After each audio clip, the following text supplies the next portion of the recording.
হে everyone, আমি অর্চিতা আর আমার mini ব্লগে আপনাদের সবাইকে অনেক অনেক ওয়েলকাম। কেমন আছেন সবাই? আর আগের ব্লগে দেখিয়েছিলাম যে আমরা ইন্ডিয়া এসেছিলাম, মানে ওই 2023-এ ইন্ডিয়া গেছিলাম আমরা। ব্লগগুলো এখন শেয়ার করছি।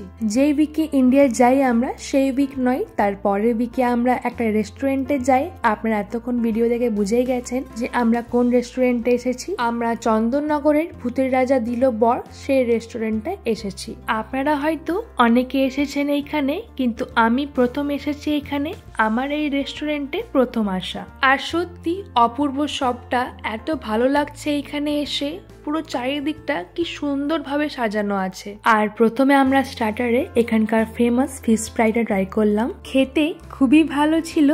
এতদিনের পর আমরা কিছু বাঙালি ডিশ ট্রাই করলাম বাইরে এসে, তাই আরো বেশি ভালো লাগলো। আর আমরা দুটো থালি অর্ডার করেছিলাম, যেটা আমরা 3 জন শেয়ার করে খেয়েছিলাম। আমার শ্বশুর মশাই বাইরে রেস্টুরেন্টে গেলে ওনার তন্দুরি রুটি আর কিছু ভেজ খেতে উনি পছন্দ করেন, তাই ওনার জন্য একটা ভেজ আইটেম ছিল। আমরা আরো এক্সট্রা কিছু অর্ডার করেছিলাম, কিন্তু এই মুহূর্তে আমার আর মনে নেই। কিন্তু আমার এটা অবশ্যই মনে আছে যে খাবারগুলো সত্যি ভালো ছিল।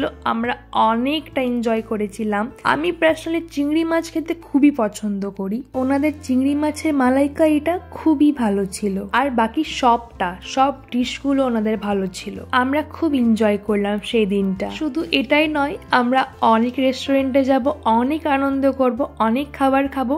আসলে রেস্টুরেন্টে তো খাবার খেতেই যাব। চলুন আসি তাহলে। আজকের জন্য এইটুকুই। আবার ফিরে আসবো আর একটি নতুন ব্লগ নিয়ে।